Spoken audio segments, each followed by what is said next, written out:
Welcome back. Alistair Crook joins us today. Selamat datang kembali. Alistair Crook bergabung dengan kami hari ini. Ia mantan diplomat Inggris dan pakar Timur Tengah. Saya sangat merekomendasikan Anda mengikuti Substack-nya, Conflicts Forum. Setidaknya, disitulah saya mencari analisis terbaik tentang apa yang sedang terjadi di Timur Tengah. Saya sudah menyertakan tautannya di deskripsi. Jadi, terima kasih banyak sudah kembali bergabung dengan senang hati. My pleasure. Tintalemid, Road Gang, Nawarti Memorialisi. So, you're very well known for Jadi, Anda sangat dikenal karena menjalankan diplomasi jalur belakang, menegosiasikan gencatan senjata lokal, khususnya selama Intifada kedua, dan ketika Anda menjabat sebagai penasihat keamanan bagi Kepala Kebijakan Luar Negeri Uni Eropa.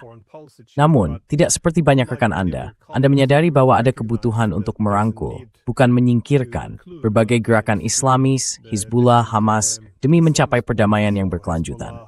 Tapi ya, saya kira itu cara yang cukup efektif untuk membuat Anda punya musuh di tempat-tempat yang berpengaruh, karena ingin melibatkan semua aktor yang berbeda. Namun, yang saya lihat sekarang, dengan perang terhadap Iran ini, konflik itu benar-benar menyebar ke seluruh kawasan.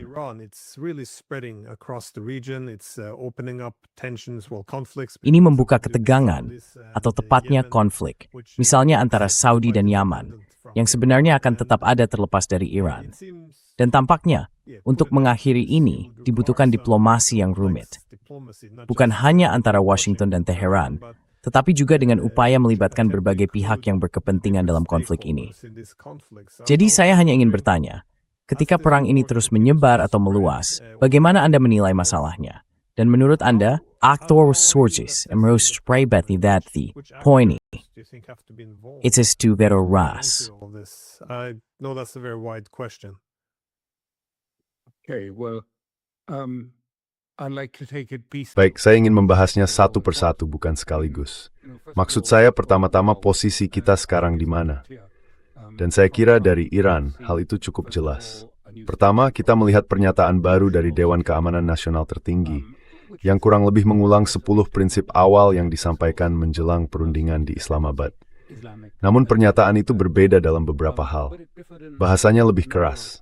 Mereka mengatakan kurang lebih, kami tidak akan menerima bahasa kasar seperti ini dan tindakan saling melontarkan sebutan.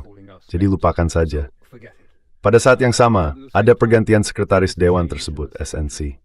Sekretaris yang akan lengser justru yang membuat pernyataan itu. Dan itu cukup penting. Bukan Mohsen Rezai yang baru akan masuk, yang membuat pernyataan tersebut.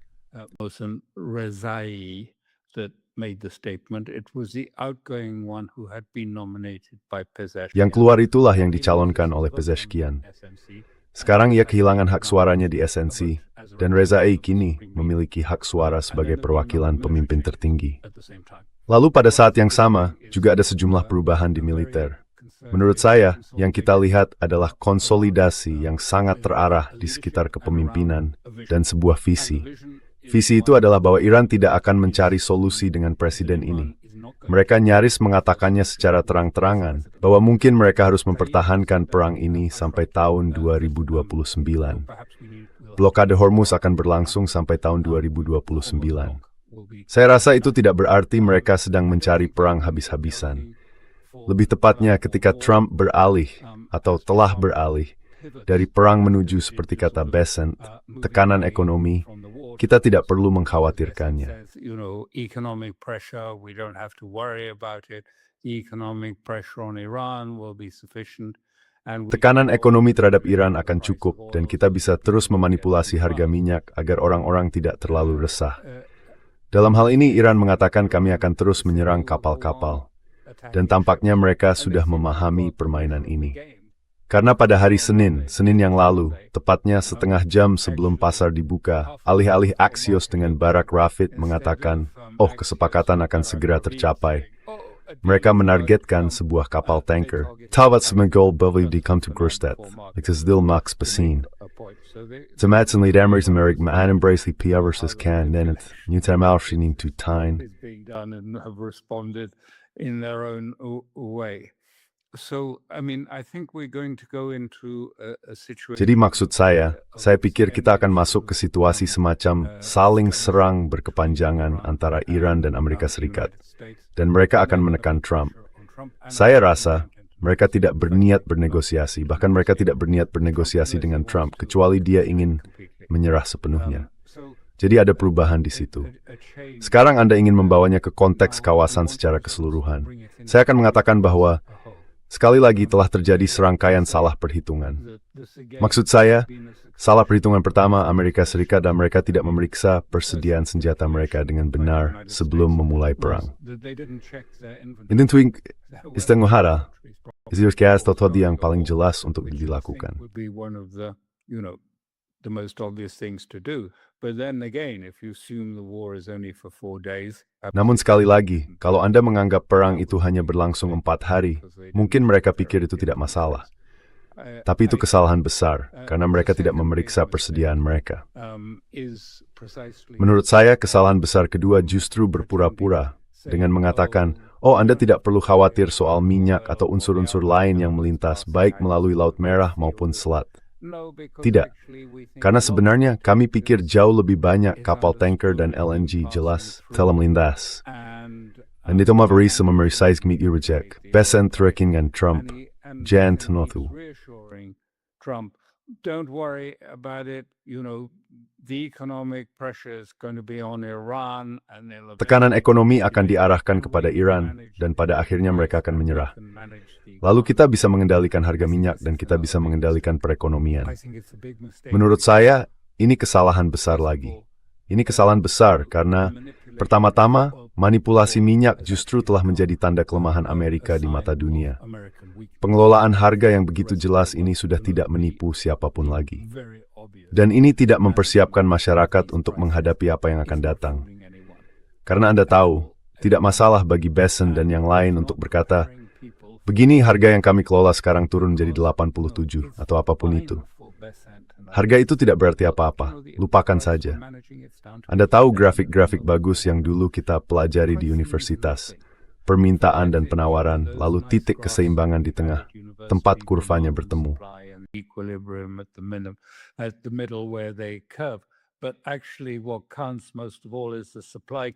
Namun sebenarnya yang paling menentukan adalah kurva pasokan.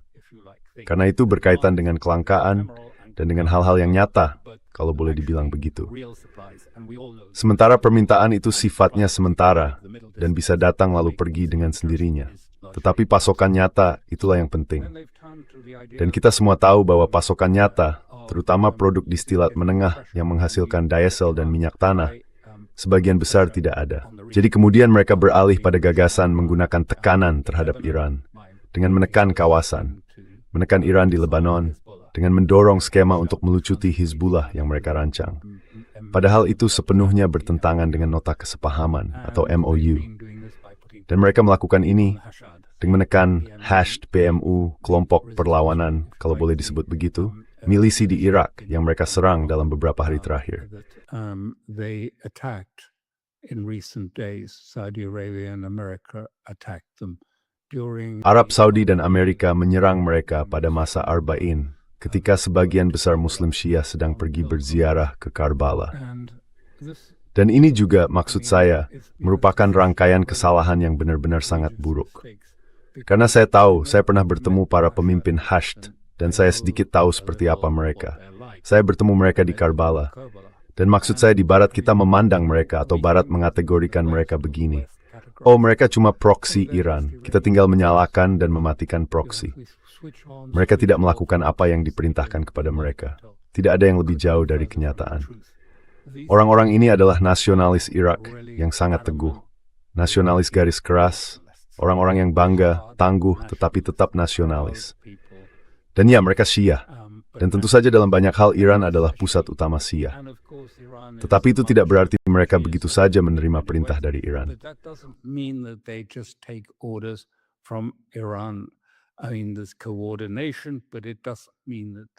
Maksud saya memang ada koordinasi, tetapi itu tidak berarti mereka hanya semacam robot di tangan Iran. dan mereka menjanjikan pembalasan atas serangan terhadap Arab Saudi. Mengapa Arab Saudi dan Amerika memilih menyerang mereka sejak awal? Itu masih menjadi tanda tanya. Arab Saudi mengatakan karena mereka menyerang kilang Aramco, tetapi Hesht dengan tegas membantahnya. Dan saya tidak melihat bukti bahwa mereka terlibat dalam hal itu. Mungkin mereka memutuskan menyerang mereka karena Arab Saudi enggan menuding Houthi di Yaman. Sebab itu berarti mereka harus meningkatkan eskalasi terhadap Houthi. Dan mereka benar-benar enggan berperang dengan Houthi. Meskipun sekarang perang di Yaman sedang datang ke Arab Saudi, suka atau tidak suka.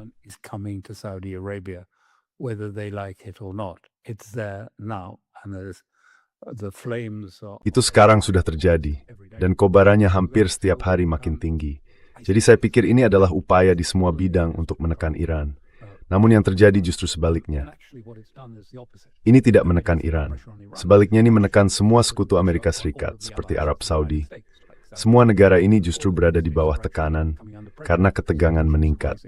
Suasana di kawasan makin memanas. Maksud saya, api yang nyata terjadi di banyak tempat dan memengaruhi semua orang masuk tepi barat. Yang terutama penpai ya lebih dari tepi barat dan di Gaza. Itulah itu fondasi bisa kemungkinan matikimulik di tengah dari ketika. Jadi singkatnya, semua hal itu menunjukkan pertikaian besar. Major mistakes having taken place, and so people are not prepared. So I don't think that. Jadi masyarakat tidak siap. Saya rasa mereka tidak siap menghadapi konsekuensi ekonominya. Maksud saya ini sungguh luar biasa, dan saat ini bahkan sama sekali tidak disebutkan di media barat. Hampir tidak ada yang dibahas soal ini. Diasumsikan bahwa semuanya sedang dikendalikan oleh Bessent lewat manipulasi harga yang dilakukannya.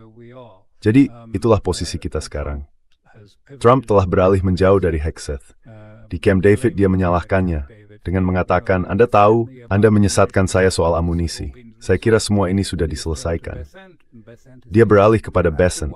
Dan Bessent berkata, lihat, Anda tidak perlu khawatir. Semuanya baik-baik saja.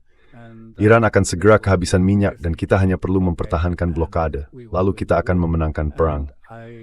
Dan saya yakin ini benar-benar sebuah kesalahan. Iran telah menempatkan cukup banyak minyak dan tanker sebelum perang dimulai. Enough oil and tankers. Before the start of the war, it sold 80 million barrels since. Sejak itu, Iran telah menjual 80 juta barel. Mereka terus menjual dan mengizinkan lalu lintas ke China yang akan dibayar. Jadi sebenarnya kalau ada apa-apa, mereka mungkin sedikit melampaui anggaran mereka. Saya tidak berpikir, ya, maksud saya, tekanan ekonomi pada suatu titik pasti ada. Tetapi saya tidak berpikir, maksud saya, kita tidak membicarakan sesuatu yang segera terjadi. Kita membicarakan beberapa bulan, mungkin tahun depan, baru kita akan melihat tekanan tertentu. Tetapi sekali lagi, ini salah membaca Iran. Karena jika Iran sampai pada titik ketika situasinya menjadi eksistensial, dan mereka harus memilih antara menyerah atau meningkatkan konflik menjadi perang yang lebih besar, saya yakin mereka akan memilih eskalasi menuju perang. Dan itu kurang lebih dikonfirmasi jika Anda melihat pilihan para pemimpin militer yang baru saja diangkat oleh pemimpin tertinggi.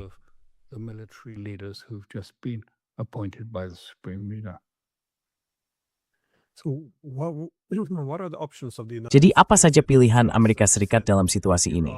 Karena seperti yang Anda katakan, Iran tampaknya, kalau bukan sedang mengambil sikap ofensif, setidaknya mengeraskan posisinya, baik dalam retorika maupun tindakan. Iran tidak harus menunggu serangan Amerika, lalu mencoba membalas dengan cara yang sama. Iran sendiri yang mengambil inisiatif. Jadi apa yang bisa dilakukan Amerika Serikat di sini? Maksud saya, pilihan-pilihan yang tersedia. Karena saat ini sangat sulit membaca Amerika Serikat. Trump berpidato bahwa, ya, kami sudah menguasai Selat Hormuz dan selat itu terbuka lebar. Lalu Scott Bessent berpendapat bahwa, ya, Selat Hormuz sebenarnya sama sekali tidak relevan. Kita akan mengalihkan semuanya lewat pipa bawah tanah. Dan ini, ya, ini agak mirip dengan manipulasi pasar yang disebut tadi. Kedengarannya, mereka hanya berusaha membuat seluruh masalah ini hilang lewat omong kosong. Tapi masalah ini tidak akan hilang dan situasinya juga tidak akan benar-benar membaik. Jadi apa tujuannya di sini? Atau pilihan apa yang mungkin ada? Karena kalau mereka tidak bisa menang, kalau opsi militer mereka tidak meyakinkan, tidak ada jalan nyata menuju perdamaian yang bisa diterima Amerika Serikat.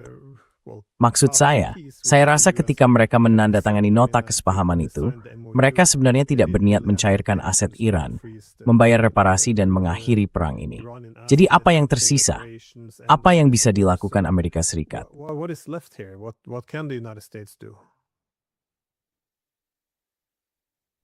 I think you hit it the nail on the head exactly. Saya rasa Anda benar-benar tepat sasaran.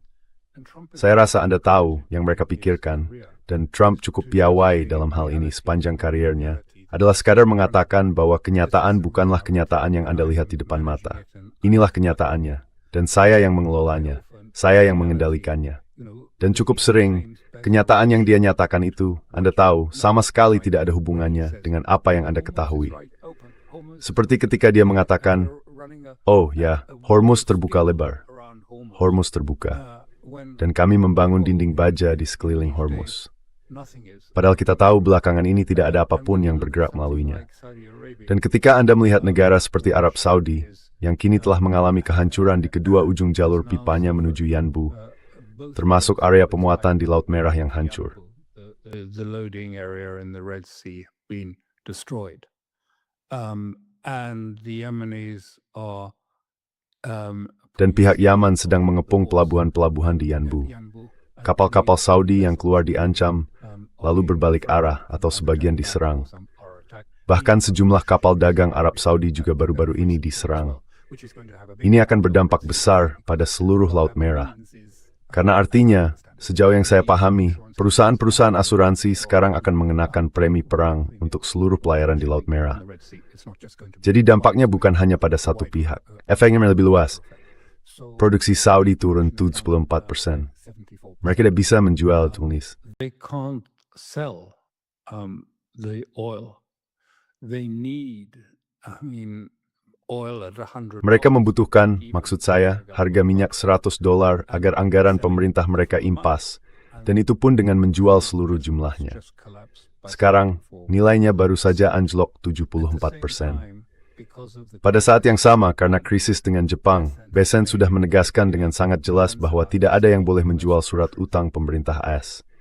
Jadi, apa yang dilakukan Arab Saudi jika mereka tidak bisa menjual minyak dan tidak bisa menjual surat utang AS mereka?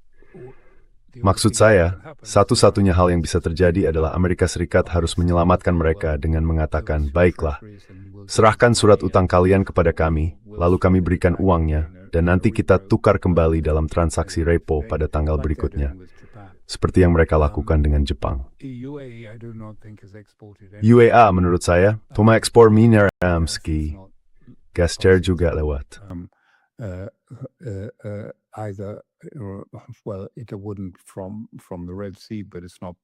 Ya, itu bukan dari Laut Merah, tetapi juga tidak melewati Hormuz.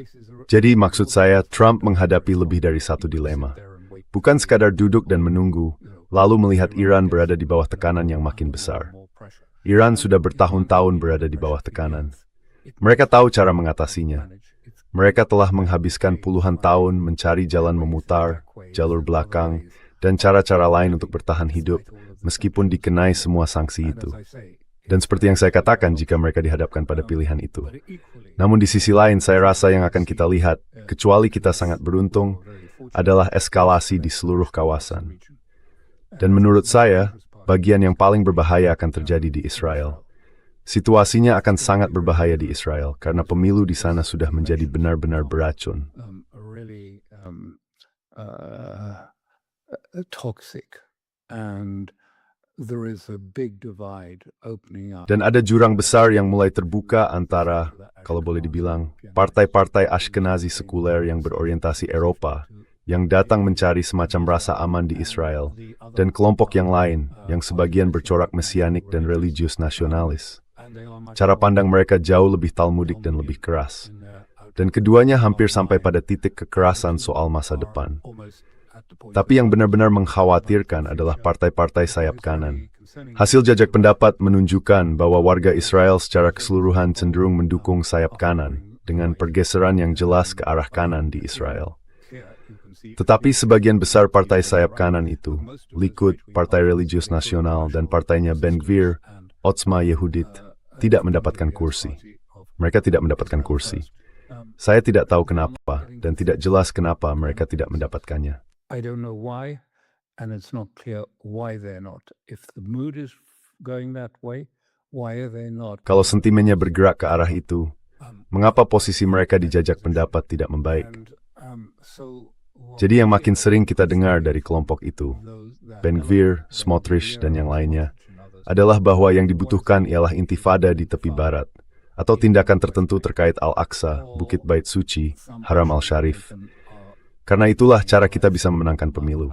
Kalau keseimbangan elektoral bergerak menjauh dari kami tidak akan menyerahkan kekuasaan. Dan Netanyahu sedang mengatur semuanya, agar dia tidak perlu menyerahkan kekuasaan jika kalah dalam pemilu. Dia sedang memanipulasi batas-batas sistem, menempatkan orang-orangnya di berbagai posisi, mengatakan bahwa kita tidak perlu mematuhi Mahkamah Agung, dan sebagainya. Ada dorongan yang sangat kuat, kami mencatat semuanya di Substack kami, bagi orang-orang yang tertarik mengikutinya, karena ini sangat penting. Sinti Vang, nem Gortu Withing. Settlers are going in, attacking Para pemukim masuk dan menyerang desa-desa Palestina. Sangat jelas bahwa tentara akan segera masuk ke kamp-kamp pengungsi di tepi barat, bukan di Gaza. Mereka sudah melakukan itu di Gaza. Tetapi mereka akan masuk ke tepi barat dan menyerang warga Palestina di sana. Benar-benar kembali ke semacam situasi seperti tahun 1948 di tepi barat, ketika warga Palestina pergi. Dan mereka percaya ini akan menjadi jalan untuk memenangkan pemilu.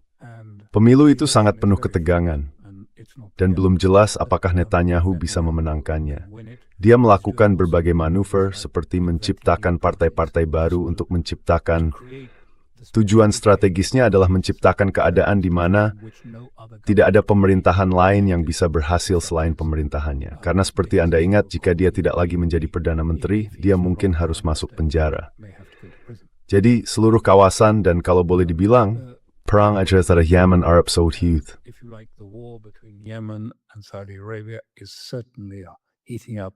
The Houthis have fired missiles at the south. Houthi telah menembakkan rudal ke pasukan yang bersekutu dengan Saudi di selatan, membuat mereka melarikan diri. Banyak rudal serangan besar-besaran. Houthi melihat adanya penumpukan pasukan di pihak pasukan yang bersekutu dengan Saudi di selatan. Mereka menilai pasukan itu sedang mempersiapkan serangan ke utara, ke Sana'a, ke wilayah yang dikuasai Houthi. Jadi mereka bertindak untuk menghancurkan penumpukan dan pemusatan pasukan itu. Dan seperti yang saya katakan, milisi Hezbollah di Irak menjanjikan pembalasan terhadap Arab Saudi. Di perbatasan Arab Saudi sedang mengerahkan pasukan ke perbatasannya.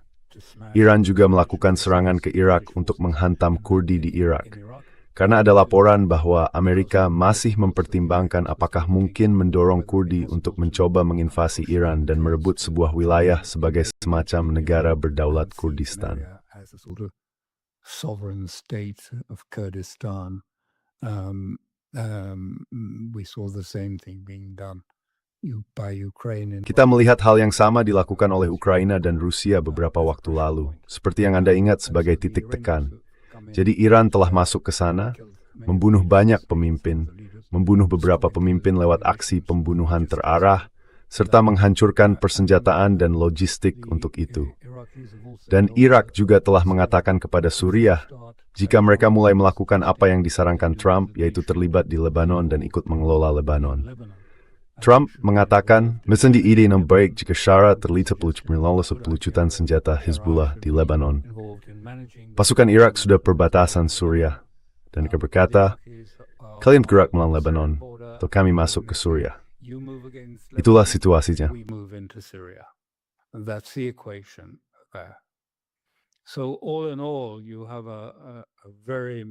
Jadi secara keseluruhan, situasinya di seluruh Timur Tengah sangat kacau dan makin memanas.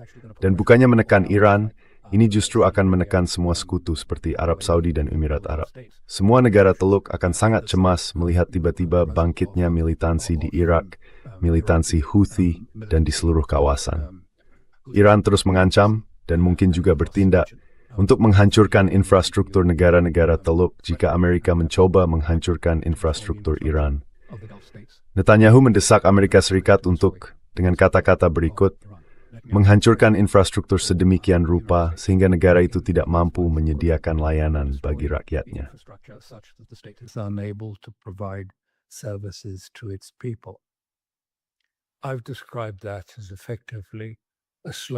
Saya menggambarkan itu sebagai bom nuklir lambat, bukan bom nuklir cepat. Karena itulah dampaknya terutama di tengah musim panas, tanpa listrik, tanpa air, tanpa fasilitas. Maksud saya akan sulit sekali mempertahankan situasi apapun. Jadi ini situasi yang sangat tegang, sangat intens. Dan menurut saya, hal yang harus benar-benar diperhatikan adalah apa yang terjadi di tepi barat. Jika itu meledak, itu bisa memicu ledakan di mana-mana. Dan Hamas, menurut rencana perdamaian Trump, berpindah ke semacam kamp konsentrasi. Mereka tidak memborci konsentrasi, tetapi sejing deliberation, dan juga berbahaya selanjutnya senjata menjadi. And to try and disarm them as well. So altogether, very unsettled area. Jadi secara keseluruhan, wilayah itu sangat tidak stabil. Dan sempat terlihat seolah-olah hal itu akan semacam digabungkan dengan perang antara Ukraina dan Rusia, karena Ukraina menembaki sebuah kapal Iran di Laut Kaspia. Poinnya, hanya beberapa hari sebelumnya, Amerika menyerang pangkalan-pangkalan Iran di Kaspia untuk pertama kalinya. Lalu terjadi serangan terhadap kapal Iran di Kaspia. Dan tampaknya hal itu akan menjadi bagian dari konflik ini. Namun, sepertinya Ukraina sekarang telah mundur, semacam meminta maaf, dan menjauh dari hal itu. Saya tidak tahu. Apakah ada orang-orang di Washington yang cukup gila untuk menganggap dua perang itu sebagai hal yang baik? Atau menurut Anda? Saya tidak tahu. What do you think? I don't know. Saya rasa anggapan bahwa mereka akan mampu mengendalikan situasi seperti itu sangat sulit diwujudkan. Dan saya rasa itu bagian dari keangkuhan mereka. Mereka duduk dan berpikir bisa memutar beberapa tombol dan knop, lalu pada dasarnya mengendalikan bagaimana situasi ini meningkat, di mana konflik berlangsung, dan seterusnya. Saya rasa kita sangat dekat dengan situasi ketika semua ini keluar dari kendali. Bukan hanya di Iran, tetapi juga dengan Rusia. Tepat sekali. Bahkan bukan hanya secara tidak sengaja. Maksud saya, kalau saya berada di Teheran atau Moskwa, saya akan berpikir bahwa menyerahkan kendali atas eskalasi ini kepada Amerika. Membiarkan mereka menentukan kapan pertempuran dimulai, kapan berakhir, dan di mana eskalasi terjadi.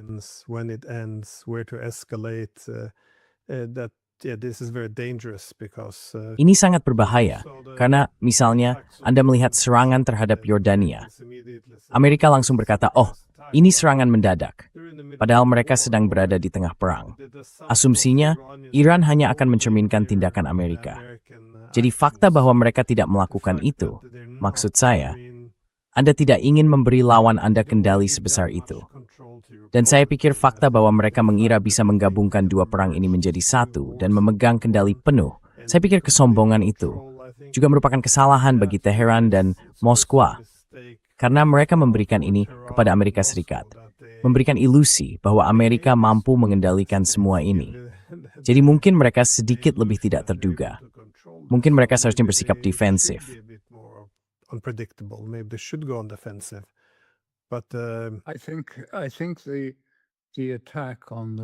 Saya rasa serangan terhadap restoran di Moskwa baru-baru ini jauh lebih serius daripada yang disadari orang.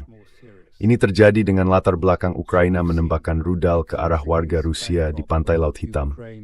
Anda mungkin sudah melihat videonya, ketika semua orang berada di air, berenang dan menikmati laut. Lalu sebuah rudal jatuh di dekat orang-orang yang berbaring di atas handuk, berjemur. Ada juga serangan lain terhadap sebuah hotel resort. Namun, menurut saya, yang berbeda dalam isu bom ini, kalau boleh dibilang begitu, adalah lokasinya di salah satu gedung Seven Sisters yang besar dan tinggi di Moskwa, yang tentu Anda kenal. Dan Anda tahu gedung-gedung itu letaknya agak masuk ke dalam, bukan di jalan utama atau di kawasan yang padat penduduk. Gedung-gedung itu ya berdiri sendiri.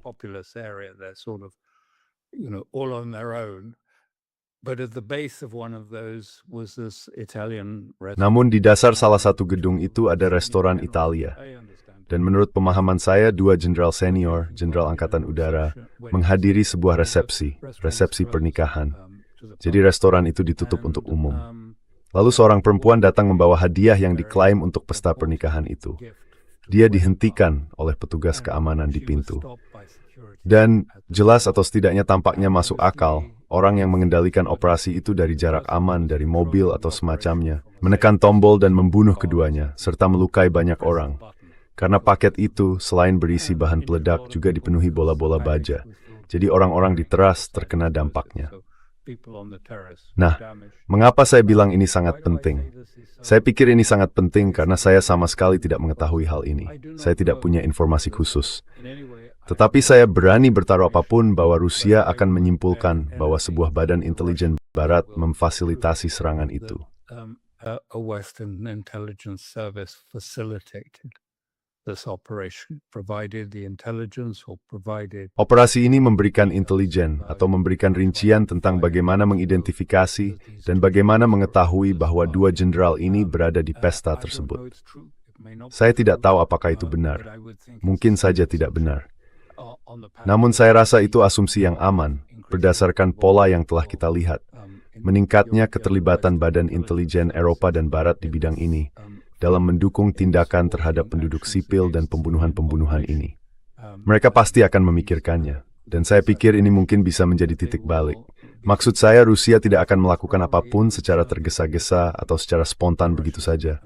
Tetapi mereka akan memandang kita dengan sangat serius, dan saya pikir mereka akan, Anda tahu, akan tiba saatnya. Sampai kapan Barat dan khususnya Eropa bisa terus menembakkan rudal mereka ke wilayah sipil. Firing their missiles into civilian areas. It used to be the refineries and things, but now. Dulu sasarannya kilang minyak dan semacamnya. Tetapi sekarang sasarannya pantai dan klub. Sekarang bahkan ada pembunuhan di pesta pernikahan di Moskwa. Pada titik apa Rusia berkata cukup, sampai di sini. Kalau Anda tidak memahami bahasa kami, kalau Anda belum cukup serius menanggapi peringatan kami, bahwa kami tidak akan membiarkan ini, maka kami akan mengambil tindakan yang lebih keras. Itu akan menjelaskan kepada Anda bahwa kami tidak akan menerima ini terus berlanjut. Jadi menurut saya, ini bisa menjadi titik balik yang serius. Suasana di Moskwa cukup berbeda. Menurut saya, ada kemarahan yang jauh lebih besar terhadap badan-badan intelijen Barat. Anda tahu, mereka berpikir serangan rudal ini membuat orang Rusia gelisah, cemas, gugup, membuat mereka berharap perang ini berakhir, membuat mereka berpikir bahwa Putin yang harus disalahkan dan bahwa dia harus pergi. Putin is to blame and that he needs to go. I think they have this 100% wrong. Saya rasa mereka 100% keliru soal ini. Dampaknya justru membuat orang-orang Rusia sangat marah dan ingin ini dihentikan. Dan saya rasa kita melihat, Anda tahu, perubahan suasananya dengan sangat jelas dalam serangan bertubi-tubi, penghantaman yang sedang terjadi di Ukraina. Tetapi ini mungkin tidak berhenti di Ukraina jika tindakan-tindakan ini berlanjut. Apakah ini akan menghasilkan gencatan senjata seperti yang tampaknya diyakini Trump? Maksud saya, Rubio baru saja mengatakan itu. Beberapa hari lalu dia mengatakan dengan sangat jelas, Anda tahu, serangan-serangan rudal ini adalah hal yang baik karena akan menekan Putin, dan dia harus sungguh-sungguh datang ke meja perundingan. He'll have to seriously come to the negotiating table, and he didn't say it, but and make a ceasefire. Dan dia tidak mengatakannya, tetapi membuat gencatan senjata yang terus dikesampingkan oleh Rusia. Dan pada saat yang sama, pejabat senior Rusia mengatakan dengan sangat jelas, tidak.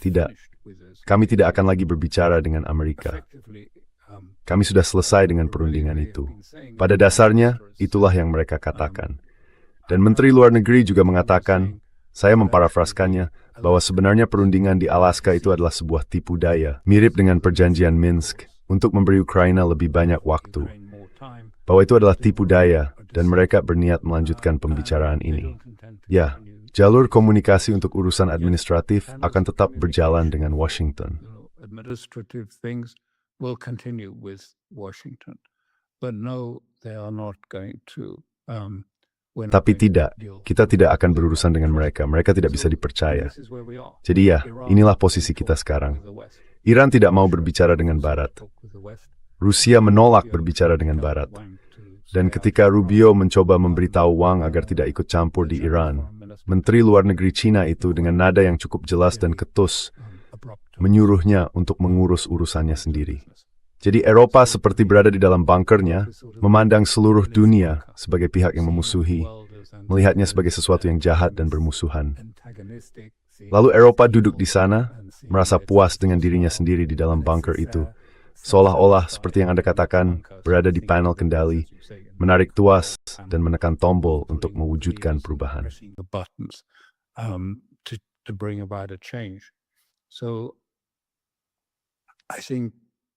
Jadi saya rasa Anda tadi bertanya kepada saya tentang Iran, tetapi saya pikir kita harus melihat gambaran yang lebih besar. Dan pada akhirnya gambaran besar tentang Iran adalah bahwa seluruh persoalan ini sekarang bergantung pada pasar obligasi, atau pasar utang dan pasar obligasi. Jepang berpotensi menjadi pemicu sesuatu yang jauh lebih besar, karena prospek untuk menjaga yen Jepang tetap bertahan tidak terlihat bagus. Upaya penyelamatan sedang dilakukan. Menurut saya, persen hari ini telah habis 20 miliar dolar, bukan uang yen. Desember ini kembali ke yen tetap jumlahnya besar, namun yen terus melemah. Dan saat nilai itu masih melemah, suku bunga naik, inflasi inside jelek. Semua portafel pertort. All of the problems become much more exacerbated. Yeah, I think in this regard, the war in Ya, saya pikir dalam hal ini, perang melawan Iran dan Rusia sampai batas tertentu sudah menyatu. Mereka saling mengambil pelajaran. Maksud saya, Rusia sekarang melihat apa yang terjadi di Alaska sebagai sebuah tipu daya. Dan ya, itu memang tipu daya. Tetapi alih-alih melihatnya sebagai kejadian sekali saja, atau bahkan dalam konteks 35 tahun terakhir sejak berakhirnya Uni Soviet, saya pikir mereka juga melihat ke arah Iran. Yang smoke spatat serenits utain, it's ingin memaktikan through poidowosit kaun. Dan small friend needs emberthes, porth the defer. all the negotiations seem fraudulent, and so one has to ask. Jadi, tentu kita harus bertanya, ketika ada serangan-serangan teroris di dalam Rusia, seperti bom di sebuah restoran ini, dan kita melihatnya bersamaan dengan kampanye selama 40 hari berupa serangan jauh ke dalam wilayah Rusia terhadap sasaran sipil, untuk menekan Rusia agar kemudian penduduk sipil ingin menyingkirkan Putin, saya rasa mereka gagal melihat kemana tekanan itu akan mengarah. Karena saya selalu bertanya, apa itu Rusia? Apa pilihan Rusia? Sebab tampaknya di Eropa, kita telah menyamakan perdamaian dengan kapitulasi atau kekalahan Rusia. Namun jika Rusia melihat dirinya sedang berperang dalam perang eksistensial, pilihannya bukan kapitulasi atau eskalasi. Hanya ada eskalasi. Jadi saya hanya merasa, saya juga melihat komentar Rubio. Ini bagus. Ini akan membuat Rusia lebih fleksibel.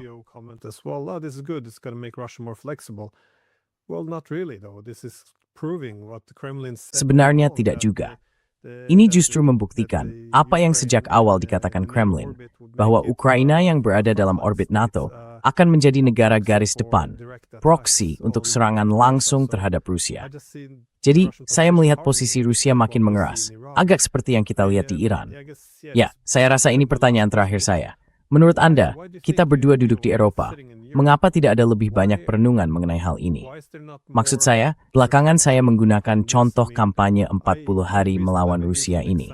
Mereka melakukan itu dengan tahu bahwa Rusia bisa membalas, bahwa mereka bisa memberlakukan blokade laut, menutup Odessa, dan bisa jauh lebih keras terhadap Kiev. Mereka tahu Kiev tidak punya banyak lagi sistem pertahanan udara.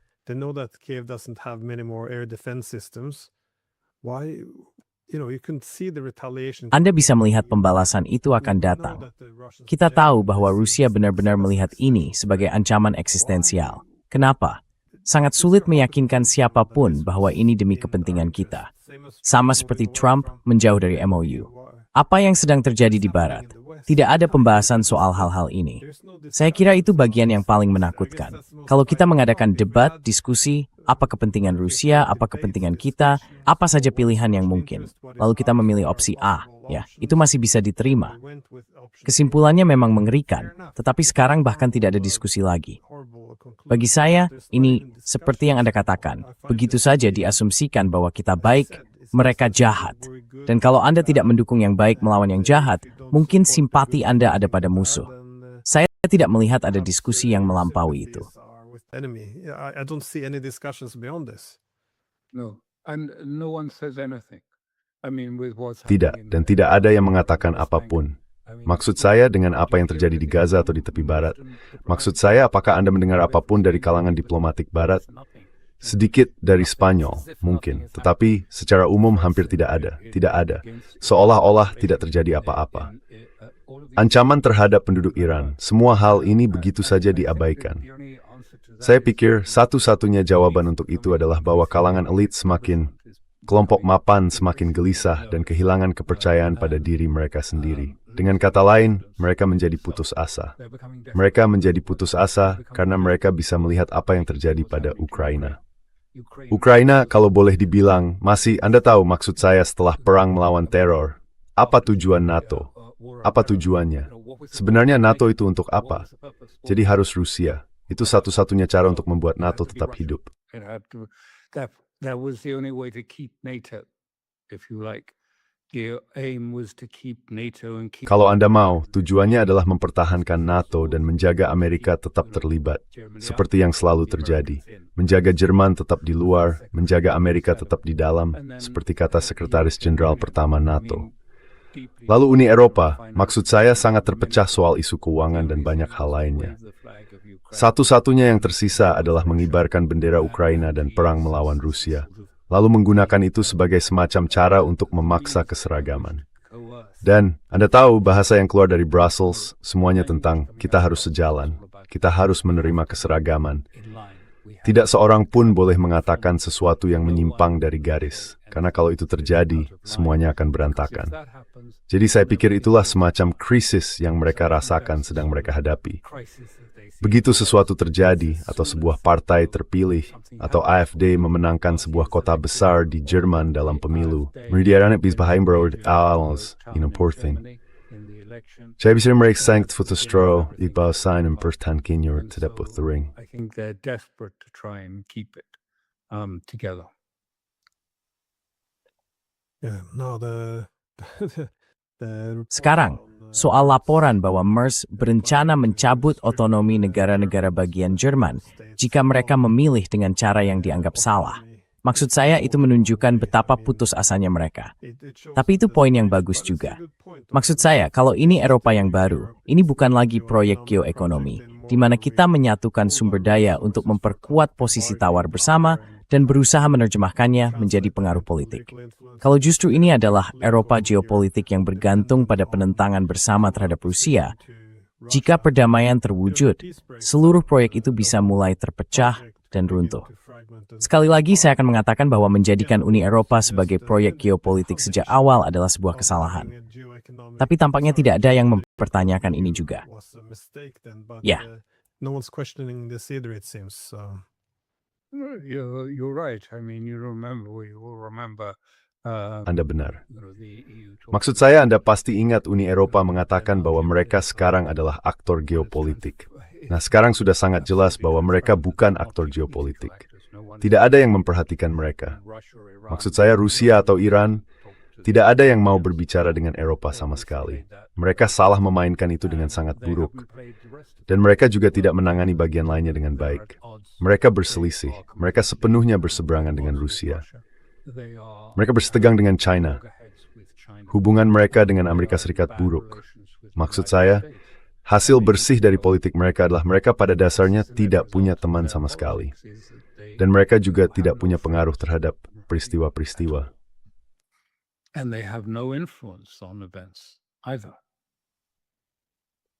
I remember Romano Prodi, Saya ingat Romano Prodi, Perdana Menteri Italia yang pernah menjadi Presiden Komisi Eropa.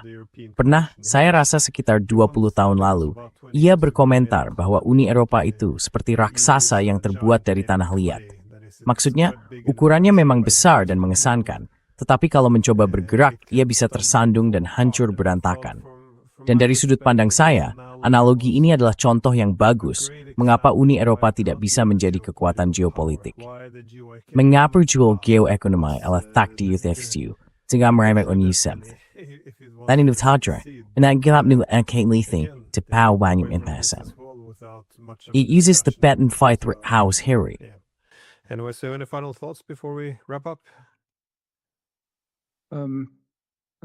I think the only real Saya kira satu-satunya hal yang benar-benar terpikir adalah, sekali lagi, betapa kita semua belum siap menghadapi sesuatu yang jelas-jelas sudah ada di depan mata dan berisiko terpicu pada suatu saat. Jadi, saya kira dampaknya akan jauh lebih buruk karena tidak ada pembicaraan dan tidak ada persiapan, termasuk persiapan psikologis bagi masyarakat. Saya kira mereka akan sangat terkejut ketika tiba-tiba mereka mendapati tidak bisa mendapatkan solar untuk mobil mereka. Atau solar itu dijatah, atau diberlakukan semacam prioritas, di mana solar diberikan kepada beberapa orang, tidak kepada yang lain. Nah, sekiranya ini harus mengejutkan, kah? I think they're going to find us quite a shock. No, I agree. I think Tidak, saya setuju. Menurut saya, dalam hal ini kita melihat baik Iran maupun Rusia menyadari bahwa diplomasi tidak berhasil. Keduanya mengambil posisi keras. Sebentar lagi kita akan menghadapi krisis ekonomi besar, kekurangan energi. Dan saya melihat di negara ini, surat kabar terbesar memuat artikel utamanya tentang di mana restoran yang bagus dan makanan apa yang populer musim panas ini.